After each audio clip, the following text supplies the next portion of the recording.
Hey, so you've gotten your Cambridge B2 first exam results back, and you're staring at the page thinking, what on earth does all this mean? Well, you are definitely not alone, and we are about to make it all crystal clear. You see this jumble of numbers, right? You know you did pretty well on some parts, maybe a little shaky on others, but what does it all add up to? How close were you really? Or did you totally smash it? That feeling of confusion, it ends right now. Stick with me for this quick explainer, and I promise you'll have a super simple, totally clear way to turn your raw scores into that final official Cambridge number.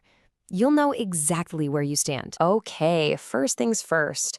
We need to quickly look at how the exam is structured, because once you get this, the scoring makes so much more sense. So the B2 first exam has 4 papers: reading and use of English, writing, listening, and speaking. Now, here's the crucial part.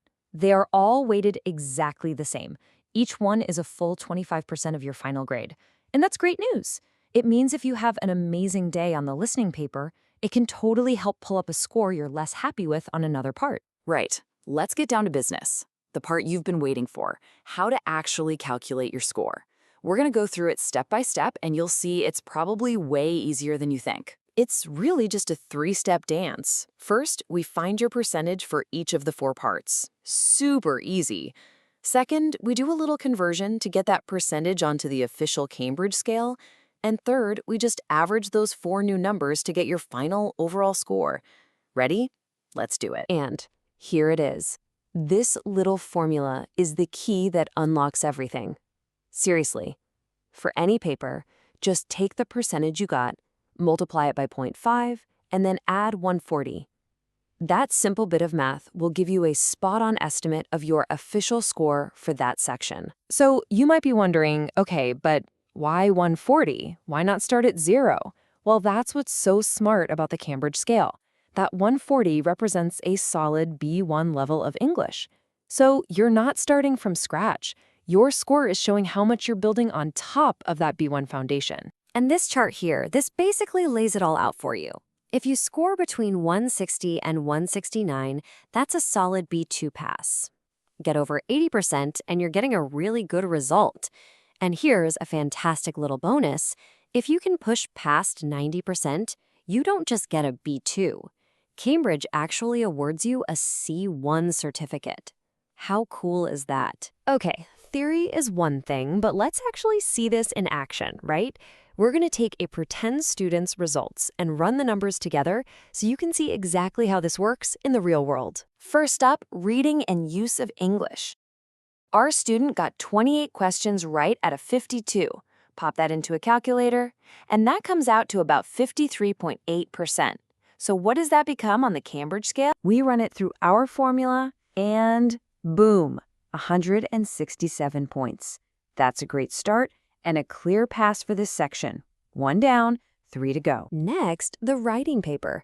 Here, the student was marked at 26 points out of a possible 40. That works out to a nice, clean 65%. And that 65% translates to exactly 172.5 points on the scale. Another really strong score in the bag.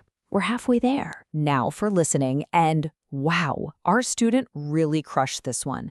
They got 24 out of 30 correct, which is a fantastic 80%. That 80% gives them a score of 180. Now, that is so high, it's actually considered a C1 level performance for just this one paper. That's a huge boost for their overall average. And finally, the speaking test. Our student did a great job, earning 30 out of 40 possible points. That's a very strong 75%. So for our final section, that gives them a score of 177.5. And just like that, we have all 4 pieces of our puzzle. Okay, let's just line them all up.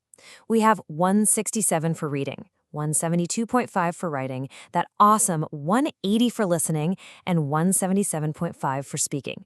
Now comes the final and, honestly, the easiest step of all. We simply add those 4 scores together and divide by 4 to find the average, which gives us a grand total of 174.25, and Cambridge rounds that to a final score of 174. That, my friends, is a clear, confident, and very solid pass for the B2 First certificate. So, our student passed with 174, which is great for them. But this brings us to the biggest question, the one that everyone really wants to know. What's the bottom line? What is that magic number you actually have to hit? There it is. 160, 160. That's the number to burn into your brain. If your final average score is 160 or higher, you've passed. You did it. Anything from 160 up to 190 means you get that certificate. And this table is where that 160 target becomes super practical. It shows you the approximate number of correct answers or points you need in each section to hit that 160 mark.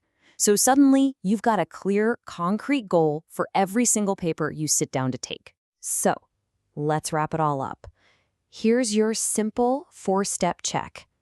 Add up your answers, find the percentage, convert it to Cambridge points, and then average your 4 scores. If that final number is 160 or more, congratulations, you made it. The next time you see a score sheet, it won't be a mystery anymore. It'll be a map of your success. The only question left is, where will you go from here?